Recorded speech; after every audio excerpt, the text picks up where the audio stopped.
ठीक है जी।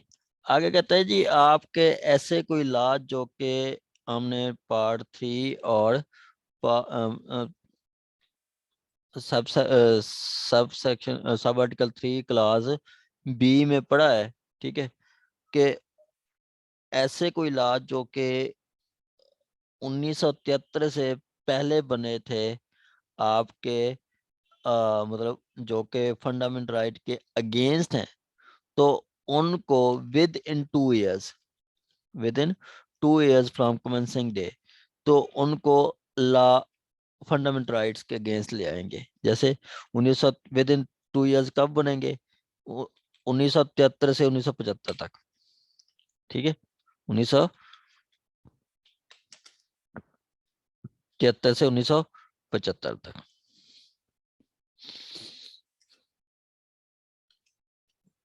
उन्नीस सौ पचहत्तर ठीक हो गया, 1973 से 1975।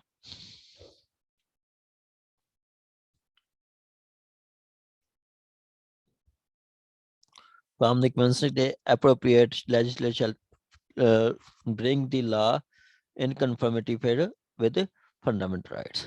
ठीक हो गया। अब 4 तक मैं फिर आपको कंसेप्ट देता हूँ। आर्टिकल 8 कहता है कि जी ऐसे लॉ जो फंडामेंटल राइट के अगेंस्ट हैं वो वाइड है, उनकी लॉ में कोई वैल्यू नहीं है। आगे कहता है स्टेट भी ऐसे लॉ नहीं बनाएगी जो फंडामेंटल राइट के अगेंस्ट हो, अगर बन गए तो वो जितनी हद तक बने हैं वो वाइड होंगे। 3 में कहता है कि जी फंडामेंटल राइट ये आर्मी ऑफिसर के बारे में या पुलिस के बारे में या ऐसी फोर्स जो फंडामेंटल एमपीओ को इस्तेमाल करी है, उनके लिए उनके लिए जो आप मतलब जो फंडामेंटल राइट के अगेंस्ट भी कोई लॉ बनाएंगे तो वो एक्सेप्शन में आएंगे, वो कर बना सकते हैं। उसके बाद कहते हैं कि जी 1973 से पहले के जो कोई लॉ है, 1973 से पहले के कोई लॉ है, तो वो आप यही समझा जाएगा कि जी वो फंडामेंटल राइट के अगेंस्ट नहीं है। ठीक है, तेरा बी में यही समझाएगा कि वो फंडामेंटल राइट के अगेंस्ट नहीं है। ठीक हो गया। और वो ये कोई प्रोविजंस उनकी फंडामेंटल राइट के अगेंस्ट नहीं है। आगे 4 में बताया गया कि जी हाँ, अगर कोई ऐसे लॉ हैं जो फंडामेंटल राइट के अगेंस्ट हैं, ठीक है, ऐसे लॉ जो फंडामेंटल राइट के अगेंस्ट हैं, तो उनको विद इन 2 years उनको अल्टर करके फंडामेंटल राइट के अकॉर्डिंग ले आना है, फंडामेंटल राइट्स के अकॉर्डिंग ले आना है। ठीक हो गया। आगे कहता है कि जी provided that appropriate legislation by resolution extend 2 years from the period not exceeding 6 month। कहता है कि जी अगर 2 सालों में आप अल्टरेशन नहीं कर सकते तो आप नेशनल असेंबली में रेजोल्यूशन ले आएंगे और 6 महीने आपको मिल सकते हैं। मतलब हर सूरत में 2.5 साल, 2 साल 6 माह तक लाजमी आपने इसको ले आना है। मतलब जो लॉ आपके फंडामेंटल राइट के अगेंस्ट हैं उनको इनके अकॉर्डिंग ले आना है।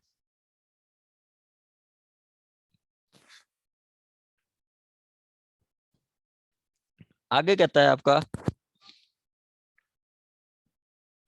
5। 5 कहता है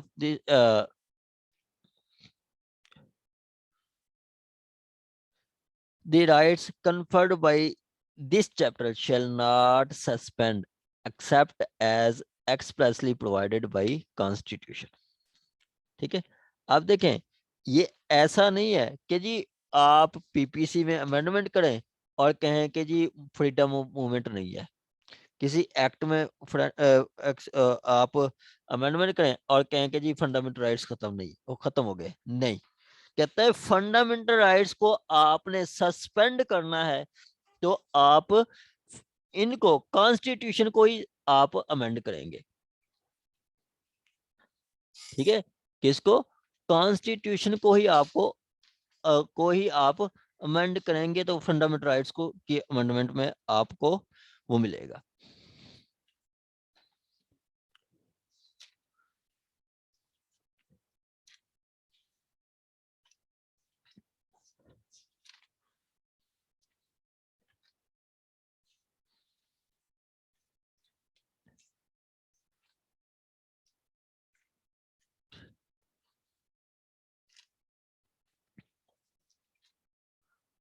ये आपका वो इसके साथ ना वो आर्टिकल 234 भी है, जहाँ पे 234 और 234 भी है, सस्पेंशन ऑफ फंडामेंटल राइट्स के। इमरजेंसी में कुछ फंडामेंटल राइट्स सस्पेंड हो जाते हैं।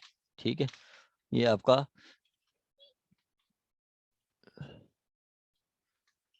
234 और 33 में भी थोड़ा कुछ बताया गया है, और 34। ठीक है, ये ठीक है। क्या कहता है, कहते हैं कि जी फंडामेंटल राइट को सस्पेंड करने के लिए आपको फंडामेंटल राइट को सस्पेंड करने के लिए आपको कॉन्स्टिट्यूशन में ही कोई अमेंडमेंट करनी पड़ेगी, वरना किसी दूसरे लॉ के तहत आप फंडामेंटल राइट्स सस्पेंड नहीं कर सकते। दूसरे किसी उसके साथ आप फंडामेंटल राइट सस्पेंड नहीं कर सकते।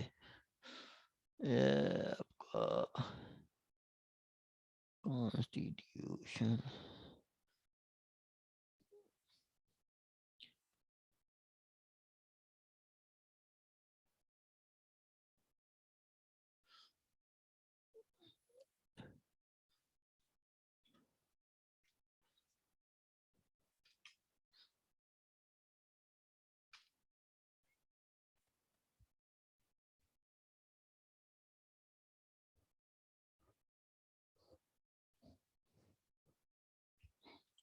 ये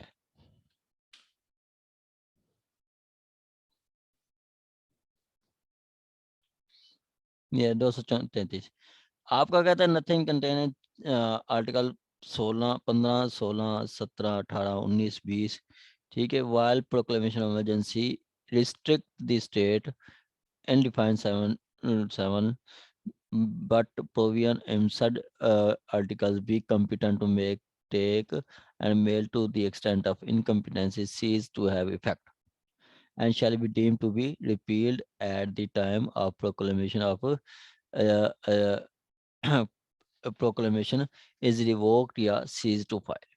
ठीक है, अब ये कहता है कि जी आपका ये जो आर्टिकल 15, 16, 17, 18, 19 और 24, ठीक है, ये जो है इस एक्ट को मतलब इनको जो है वो while proclamation shall while proclamation is restrict the power of state to make any law और एग्जेक्टिव एक्शन विट वुड। ठीक है, इन सेक्शन को आप जो है ना अमेंड नहीं कर सकते, मतलब ये जो पावर्स हैं ये किसी सूरत में ये फंडामेंटल राइट्स खत्म नहीं होंगे। ठीक है, ये फंडामेंटल राइट्स खत्म नहीं होंगे किसी भी सूरत में।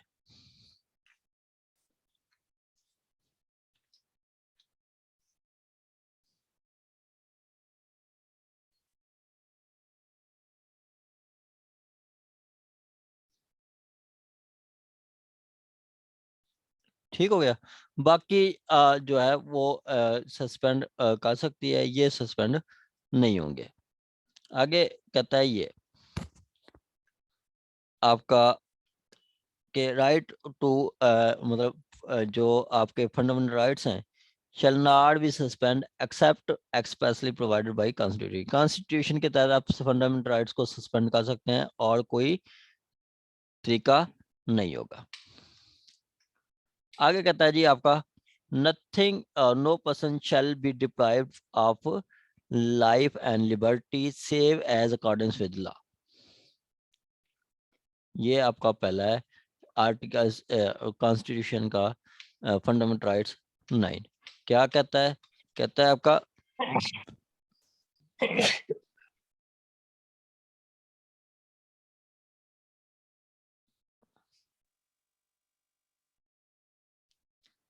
कहता है कि no person shall be deprived of life. इसको कहते हैं security to life. Security to life भी ये आर्टिकल 9 ही है।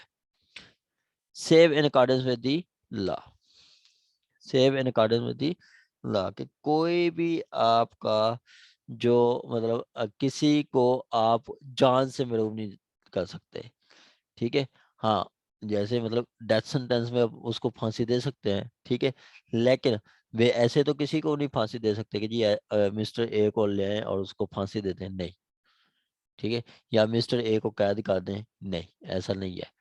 ये उनका फंडामेंटल राइट्स है, ठीक है, ये उनका फंडामेंटल राइट्स है कि आप किसी की लिबर्टी भी नहीं छीन सकते, उसको लिबर्टी से भी महरूम नहीं कर सकते, मतलब किसी को आप एक जगह पे कैद भी नहीं कर सकते, एक जगह पे बिठा भी नहीं सकते, क्योंकि ये उसका बुनियादी हक है, फंडामेंटल राइट्स है।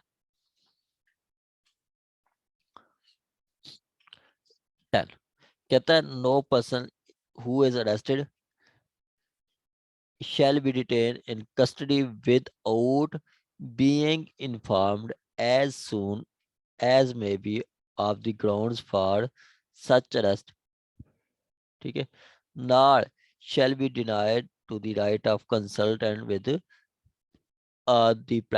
legal practitioner of his choice, ठीक है।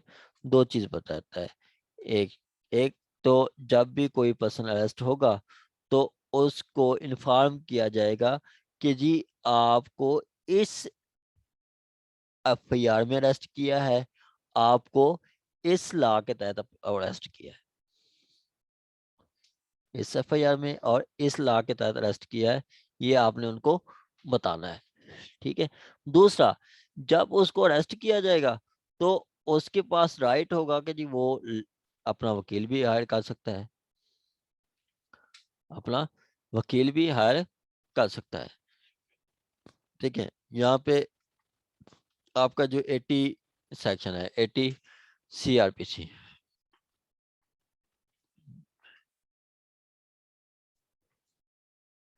सीआरपीसी, ठीक है, वो क्या कहता है, वो कहता है कि जी सब्सटेंस बताए जाएंगे, जब मतलब किसी पर्सन को अरेस्ट करेंगे तो उनको वारंट के सब्सटेंस बताएंगे कि जी ये ऑफेंस है, ये इस एफआईआर में आपको अरेस्ट किया है, ठीक हो गया। आगे कहता है दो के सर उसमें ये भी है ना कि जरूरत पड़ने पे हम उसको दिखाएंगे भी, वारंट वारंट भी दिखाया जाएगा उसको जी बिल्कुल मैडम, ये एटी में। जी बिल्कुल यही कुछ है, यही कुछ है मैडम। इसी तरह सेक्शन 300 है, 340 का 1, 340 का 1, वो भी सीआरपीसी, वो क्या कहता है कि जी आप अपना वकील कर सकते हैं, किसी भी प्रोसीडिंग के किसी भी स्टेज पे अपना वकील कर सकते हैं, ठीक है। तो यहाँ पे वो मतलब बात की गई है कि जी आप अपना वकील, मतलब जो बंदा अरेस्ट होगा उसको वो अपना वकील कर सकेगा, ठीक है, ये वकील कर सकेगा। कॉन्स्टिट्यूशन पढ़ के मेरा ख्याल है सारे लॉ से बेहतरीन लॉ है कि जो आपको समझना चाहिए।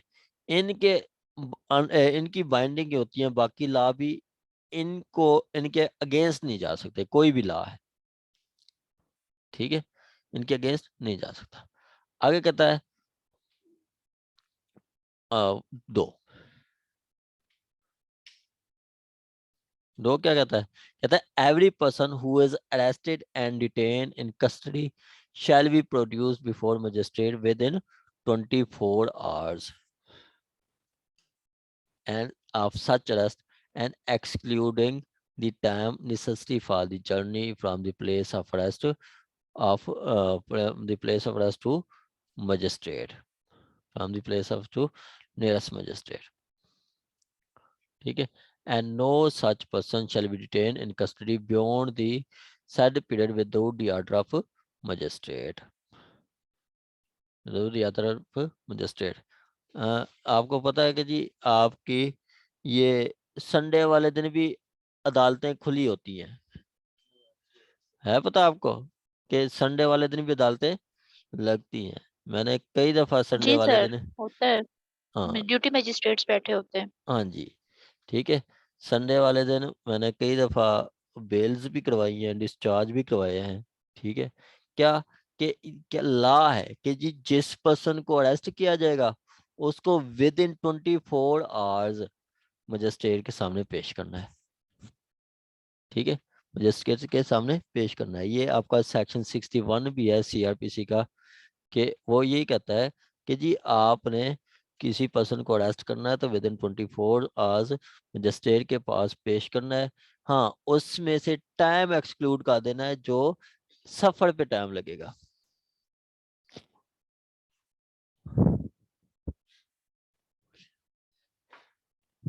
ठीक है,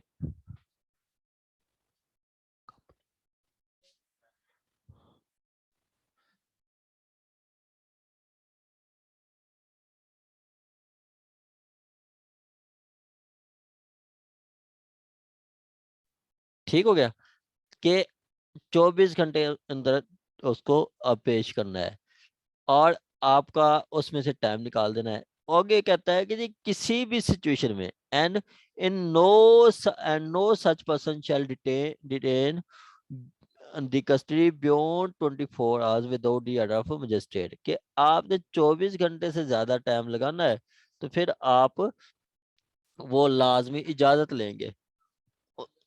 हाँ, इजाजत लेंगे मजिस्ट्रेट की। देखें, हमारा सीआरपीसी भी यही कहता है कि जी 24 घंटे के अंदर हम पेश करते हैं। अगर 24 घंटे में हमारी इन्वेस्टिगेशन कंप्लीट नहीं होती तो फिर क्या करते हैं, वो रिमांड के लिए लेके आ जाते हैं। ठीक है, फिर रिमांड के लिए लेके आ जाते हैं, जो कि वो यहाँ पे डिस्कस कर रहा है कि 100 वो अगर उससे ज्यादा देर रखना है, ठीक है, उससे ज्यादा देर रखना है तो वो उससे ज्यादा देर रखना है तो फिर वो मतलब मजिस्ट्रेट के आर्डर से होगा। और मजिस्ट्रेट का आर्डर उसमें कब देता है, ये 167 रिमांड के दौरान। ठीक है, रिमांड के दौरान वो रिमांड दे सकता है, वरना नहीं रख सकते। ठीक हो गया।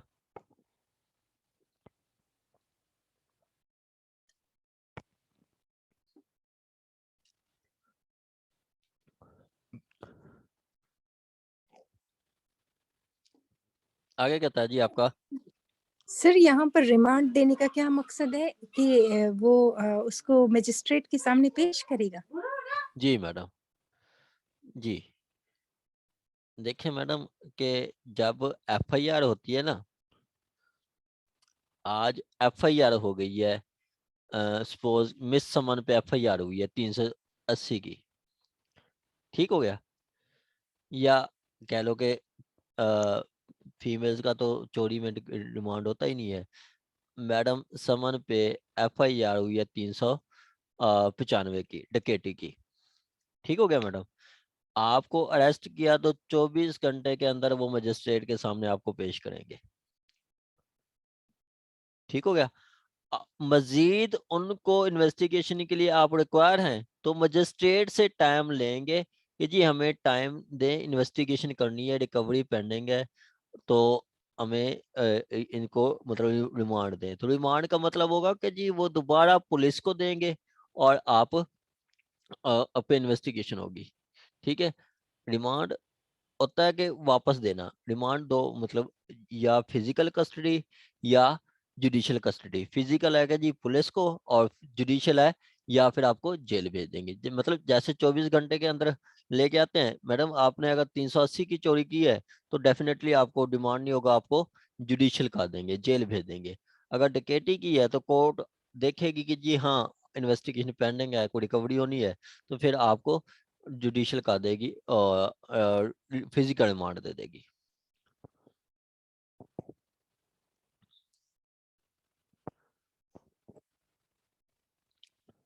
जी समन साहब, यस सर, हो गया क्लियर, थैंक यू। अब तक हमने आर्टिकल 10(1) में क्या पढ़ा है, 10(1) में हमने पढ़ा है कि जो भी पर्सन अरेस्ट होगा उसको बताया जाएगा कि जी आपको इस वजह से अरेस्ट किया है। दूसरी बात की है कि जी आपको अरेस्ट किया है तो आपके पास राइट है कि जी आप अपना वकील कर सकते हैं, वकील कर सकते हैं। या जैसे हमने जुवेनाइल जस्टिस एक्ट में भी पढ़ा था, उसका सेक्शन 3 है कि आपका कि उसको लीगल असिस्टेंस दी जाएगी बच्चे को, वो भी यही चीज़ है, वो वो भी यही चीज़ है। आगे कहता है कि जी अ, जब कोई मुलजिम अरेस्ट होगा तो उसको 24 घंटे के अंदर मजिस्ट्रेट को पेश करेंगे। हाँ, उससे सॉरी, जर्नी का टाइम निकाल लेंगे। जर्नी का टाइम क्या कि सपोज के उसको अरेस्ट किया है मुल्तान से और पेश करना लाहौर में, मुल्तान से लाहौर 5 घंटे का ट्रैवल है, तो वो 5 घंटे निकाल देंगे, मतलब उसको फिर पेश करेंगे 24 वो और 5 ये, 29 घंटे के बाद उसको मजिस्ट्रेट के पास पेश करेंगे। ठीक हो गया, 29 घंटे के बाद मजिस्ट्रेट में पेश करेंगे। अगर यही 24 घंटे सपोज के इतनी ज्यादा ट्रैवल है, जैसे यहाँ अरेस्ट होता है वो बंदा जाके उधर सिंध में और उनको लेके आना है पिशावर में, ठीक है, कराची से खैबर का सफर, कराची से खैबर का सफर जो हमें 24 घंटे से ज्यादा लग जाते हैं, तो फिर जहाँ पे 24 सपोज कराची से लेके आ रहे हैं, अभी 24 घंटे हो गए, अभी लाहौर पहुंचे हैं और पिशावर जाना है, तो फिर लाहौर के मजिस्ट्रेट से हमने को पेश करना है और उससे हमने ट्रांजिटरी रिमांड लेना है, ट्रांजिटरी, ठीक है, जो कि 81 में आता है कि जी आपका सफरी रिमांड भी कहते हैं, ठीक है, कि जी हम फलां जगह पे जाना है, 24 घंटे में यहाँ पे रास्ते में हो गए, तो हमें मजीद टाइम दे, हम ताकि उधर पहुंच जाएं, तो कोर्ट आपको ट्रांजिटरी रिमांड दे देती है।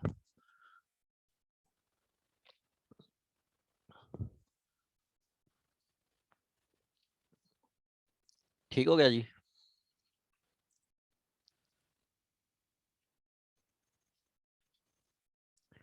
आगे कहता है nothing in this class 1 and 2 shall apply to person arrested in preventive detention। Preventive detention में कोई अरेस्ट होता है, ठीक है, तो उस पे क्लास 1 and 2 अप्लाई नहीं होगी। मतलब प्रिवेंटिव डिटेंशन में कोई अरेस्ट हुआ तो उसको ये नहीं बताया जाएगा कि जी आप को क्यों अरेस्ट किया गया है, उसको ये नहीं कहा गया जी कि आप अपनी मर्जी का वकील कर लें, उसको ये नहीं है कि जी 24 घंटे के अंदर उसको पेश किया जाएगा, नहीं, ये नहीं है कि जी जो है वो 24 घंटे के अलावा उसको मतलब जो है जो पेश किया जाए, ये ऐसा कुछ भी नहीं होगा, ठीक है, ऐसा कुछ भी नहीं होगा। जो प्रिवेंटिव डिटेंशन जैसे आपने पढ़ा है कि जी सिक्योरिटी फॉर गुड बिहेवियर, जो आपका चैप्टर है, आपका चैप्टर 8 ऑफ CRPC, ठीक है, security for good behaviour. Police को लगता है कि जी इस बंदे ने ऑफेंस कोई कमिट कर देनी है, अगर अरेस्ट नहीं किया तो इसको इसने अरेस्ट कोई ऑफेंस का कमिट कर देनी है, तो उस सूरत में क्या होगा, उस सूरत में उस सूरत में क्या होगा कि वो पुलिस उनको अरेस्ट कर लेगी, तो मतलब 10(1) और 2 अप्लाई नहीं होगा। सर ये सेक्शन 107 की बात कर रहे हैं ना? 107 जी मैडम, कीपिंग जी peace and good behaviour. Security for good behaviour और कीपिंग पीस, ठीक है, ये बिल्कुल ऐसे जी ही जी। है मैडम, बिल्कुल, ये 107 107 151 151 और आपका मतलब जो है ये यही चीज है मैडम, प्रिवेंटिव डिटेंशन में है। आपने CRPC अच्छी पढ़ी हुई है, पढ़ी है पहले? सर बहुत अच्छे से पढ़ी हुई है वेरी इसलिए गुड, आता है। Very good.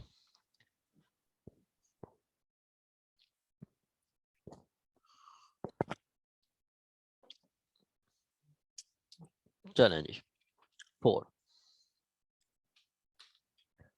4 कहता है कि जी nothing in the no law providing preventive detention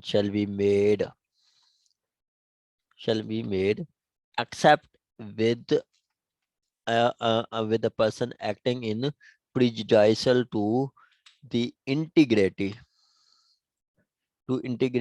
and defense of Pakistan।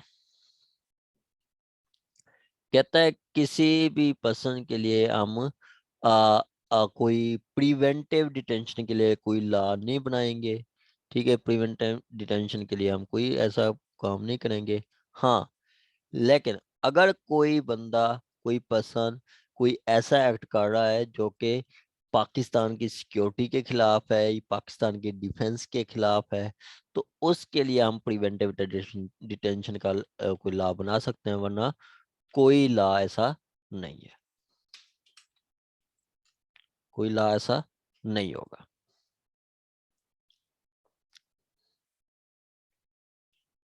ठीक हो गया जी, कोई ऐसा लॉ नहीं होगा।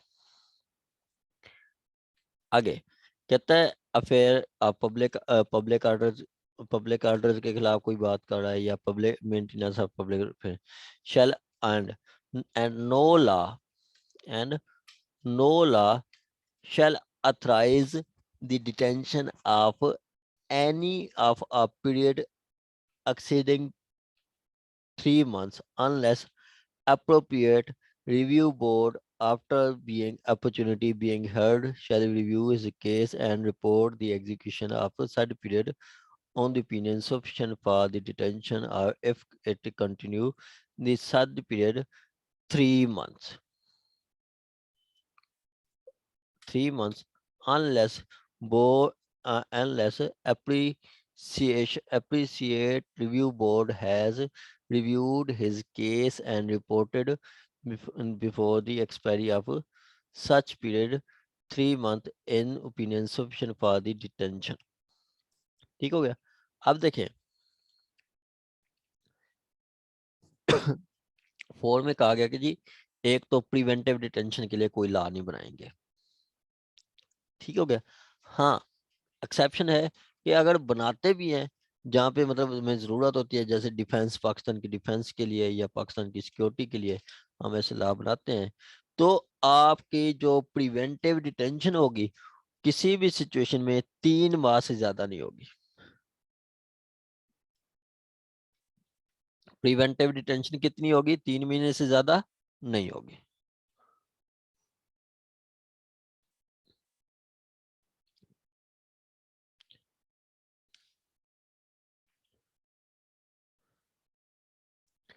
अहमद साहब आवाज आ रही है अब आप?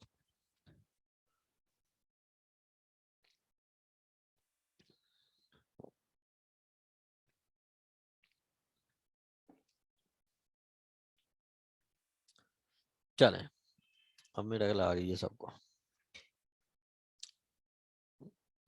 ठीक हो गया।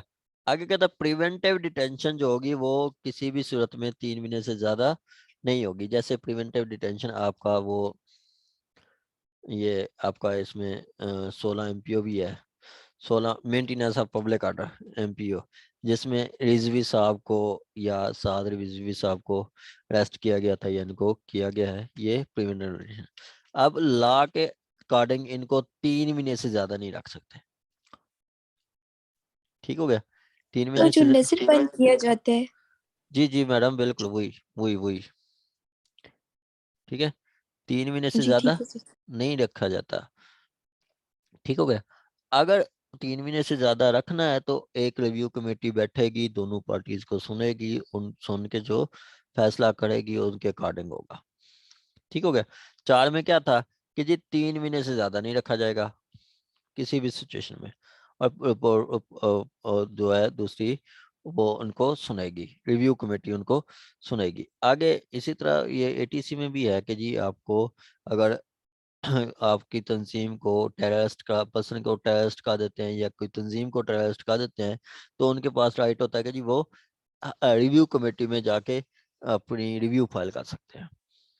ठीक है, कि आगे कहता है when any person detained in pursuance of an order made under any law for providing preventive detention, the authority making the order shall within 15 days of such detention communicate the such grounds or with the order has been made and shall afford him the earliest opportunity making a representation against order, provided that the authority making such order refuse to disclose the such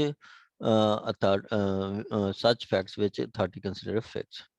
ठीक है, कहता है कि जी आपका जो ये जो detention है ये आपका when person detained pursuant of any law preventive detention authority shall order 15 days from the detention communicate the order।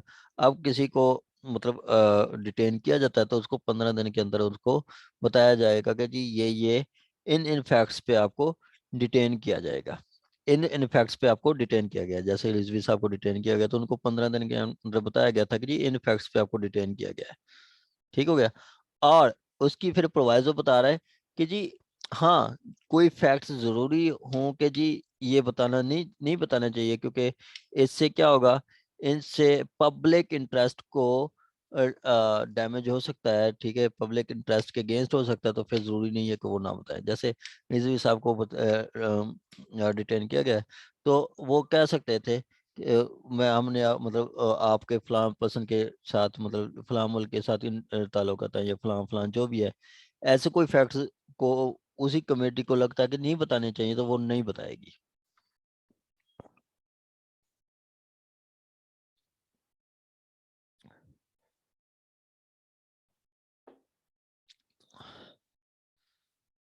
आगे कहता है जी the authority making order shall furnish appropriate review board all documents relevant to the relevant to case and a certificate signed by the Secretary of Government to the effect a public furnish document produced within 24 months concerning from the first detention, within 24 months commencing on the day of first detention in 24 hours 24 months. ठीक है, on the day of first detention in pursuance of made law providing or preventive detention, no person shall be detained in pursuance of order of total period of 6 months 8 months in case a person detained in prejudicial order to public order and 12 months in other case। कि देखें वो कहता है कि जी आपको जो हमने देखा है कि 3 महीने तक आपको रखेगी पब्लिक ऑर्डर, मतलब आपने कोई मतलब प्रिवेंटिव डिटेंशन में आपको 3 महीने तक रखा जाएगा। लेकिन कमेटी अगर कोई फैसला कर देती है तो किसी भी सूरत में आपको 8 महीने से ज्यादा नहीं रखा जाएगा। अगर आपका केस आ जाता है वो पब्लिक ऑर्डर के अगेंस्ट, अगर पब्लिक ऑर्डर के अगेंस्ट कोई और केस के अलावा कोई और केस है तो 12 महीने से ज्यादा नहीं रखा जाएगा।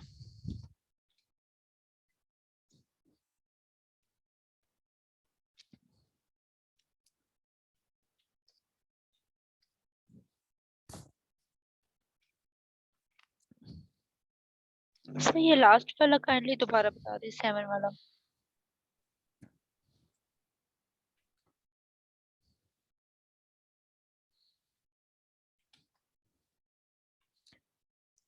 मैडम देखें वो कमेटी रिव्यू कमेटी होगी ना, वो फैसला करेगी कि जी ये 3 महीने के बाद कितनी देर इनको रखना चाहिए। ठीक है, इनको कितनी देर इनको रखना चाहिए वो फैसला करेगी। और वो फैसला करके ज्यादा से ज्यादा वो कह रहा है कि जी आपको 8 महीने से ज्यादा नहीं रखा जाएगा अगर पब्लिक ऑर्डर के अगेंस्ट ऑर्डर है, या आपको 12 महीने से ज्यादा, कोई भी केस है 12 महीने से ज्यादा नहीं रखा जाएगा। ठीक है, वो जो आपको डिटेन किया गया है, ठीक है, वो विद इन 24 है, मतलब 2 साल के अंदर अंदर आपको ये मतलब रिव्यू कमेटी बैठेगी, उसमें वो डिसाइड करेगी कि कितनी देर आपको अंदर रखा जाएगा।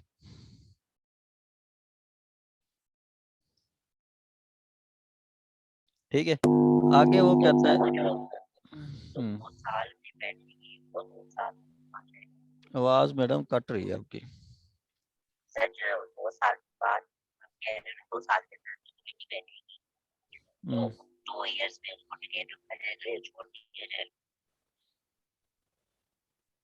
आवाज मैडम आपकी कम आ रही है, आप क्लियर करें। कोई मेरे ख्याल कोई स्पीकर वगैरह का कोई इशू है आपका।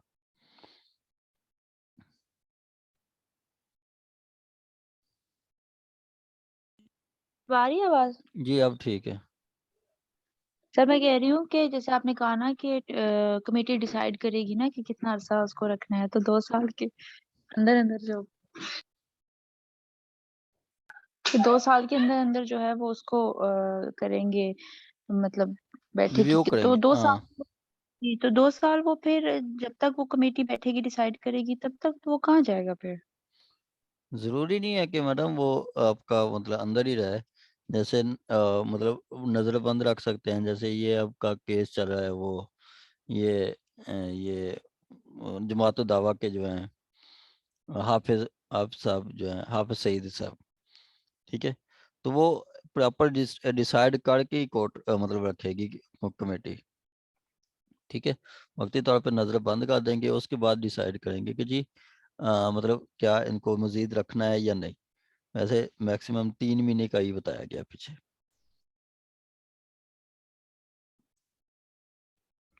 ठीक है। आगे वो कहता है आपका कि जी इसी का प्रोवाइजो है 7 का प्रोवाइजो है कि जी ये जो टाइम है किसी एलियन एनिमे पे अप्लाई नहीं होगा, ठीक है। जैसे कुलभूषण यादव है तो उसके लिए नहीं है कि जी हम 3 महीने रखें या कमेटी बनाएं, नहीं। उसके लिए है कि उसको जितनी देर मर्जी रखें तो वो लीगल होगा। एलियन एनिमी पे ये अप्लाई नहीं होगा। इसका not apply to enemy country. ये आपका सेक्शन 7 उस पर अप्लाई नहीं करेगा। 8 कहता है कि जी रिव्यू कमेटी बताएगी कि जी ये जो पर्सन है इसके हमने कहाँ पे डिटेन करना है, ठीक है। ये इस पर्सन को हमने कहाँ डिटेन करना है। और 9 में बताया गया कि जी an person for the time being alien पे भी सेक्शन 8 और 10 अप्लाई नहीं करेगा। एलियंस एनी में जो है दुश्मन मंत्री के कंट्री के मुल्क के उन पे भी ये एक्ट अप्लाई नहीं करेगा, ये सेक्शन अप्लाई नहीं करेगा।